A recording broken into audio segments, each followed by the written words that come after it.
president on Truth Social. No response from the White House when we've asked about the passing of the former vice president. But very quietly, about more than an hour ago, the flags were lowered to half-staff here at the White House in honor of Cheny's passing.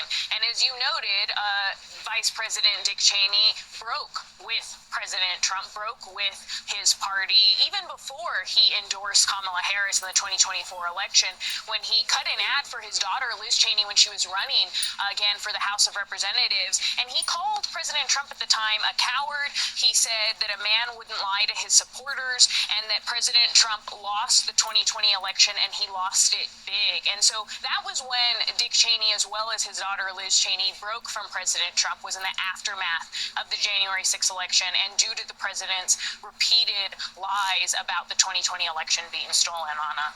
Laura Barone-Lopez, thank you for giving us that update from the White House.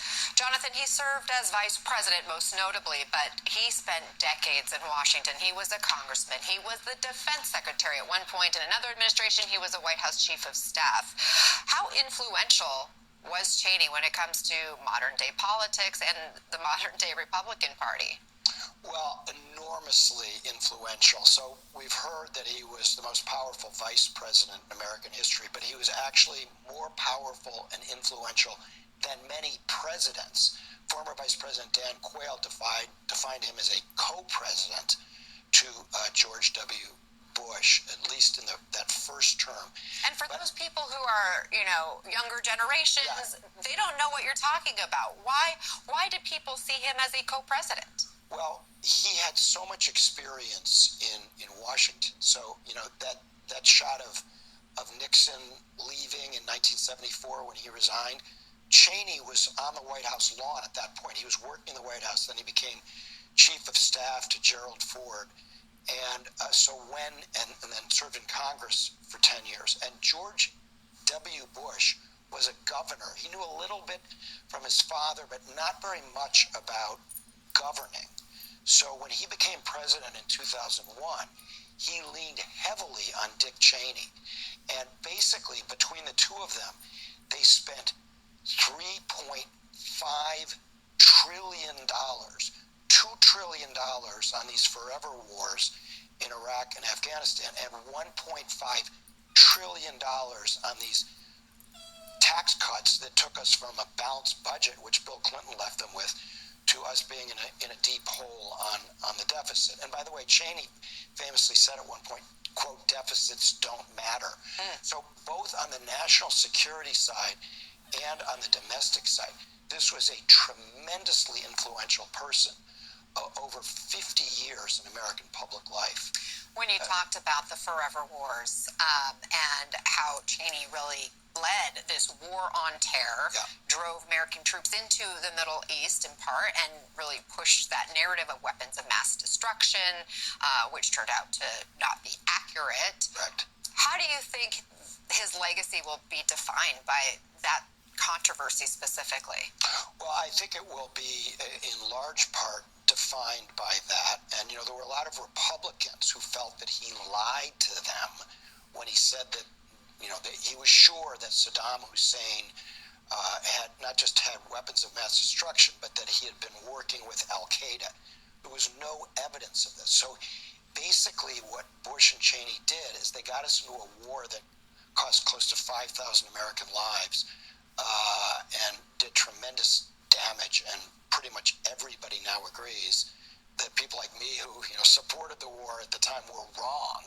That it was a disastrous war, and this, he's never gonna get away from that legacy. But he redeemed himself toward the end of his life, because after January 6th, he was the only prominent Republican who understood that Donald Trump had attacked our Capitol and attacked our Constitution. And so this was arguably the character test of a whole generation of Republicans. And Dick Cheney passed that character test, and so many others have failed it. So in that sense, this is a complicated legacy with a lot of things that history will never forgive that relate to getting us into a war with Iraq, even though they didn't have anything to do with 9/11 and all the budgetary mess that he helped get us into, but also on the most important issue, which is our Constitution. He ends up on the right side.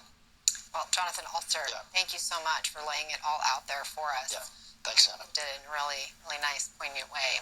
Up next, California dreaming. Today's vote out west that could have massive implications nationwide for next year's midterms. Also ahead on the clock, Senate leaders feeling renewed pressure to pull the government out of a prolonged shutdown. Well, let's put the mute. So I had to get that on record, guys. It's 8:26 right now in the morning, West Coast time. Still the November 4th, 2025, Tuesday. So, Dick Cheney died at the age of 84. Long-term politician,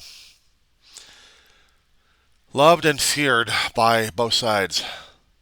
Guy was a shrewd bastard. Mean bastard in a way, but maybe he was right in certain points of view that even the Democrats could actually love or appreciate anyway. But in his situation, he was battling against pneumonia and heart condition. And this poem, I was about to say until I got screwed over one way or another. It's by Dylan Thomas. It says, "Do not go gentle into that good night. Do not go gentle into that good night. Old age should burn and rave at close of day. Rage, rage against the dying of the light. The wise men at their end know dark is right, because their words have forked no lightning. They do not go gentle into that good night. Good men, the last wave by, crying how bright their frail deeds might have danced in a green bay. Rage, rage against the dying of the light. Wild men who caught and sang delight in flight. And learned too late they grieved it on its way. Do not go gentle into that good night. Grave men near death who see was blinding sight, blind eyes, could blaze like meteors and be gay. Rage, rage against the dying of the light. And you, my father, there on the sad height, curse bless me now with your fierce tears, I pray. Do not go gentle into that good night. Rage, rage against the dying of the light." That's got to be pity-eft. I got to save that one.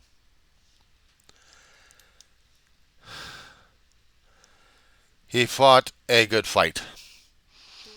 You may have disagreed with him. I know I have. But in certain aspects, he learned things the hard way. And one of them is some decisions have consequences that goes beyond anything else. Did he actually redeem himself in this 21st century? Did he actually redeem himself concerning about Trump and his bullshit? I would hope so. I would hope maybe he would get redeemed one way or another. I just hope Liz Cheney can be also looked at the same way. If she follows Trump, I got a problem with her. But if she follows like her father did, independent and be true to their own beliefs I'm not going to hold it against her or the family just yet. I'm not. I'll hold it against Trump and everybody else who follows his ass into the pit of hell. You voted for the bastard. Now we all got stuck in living with this shit. And that being said, guys,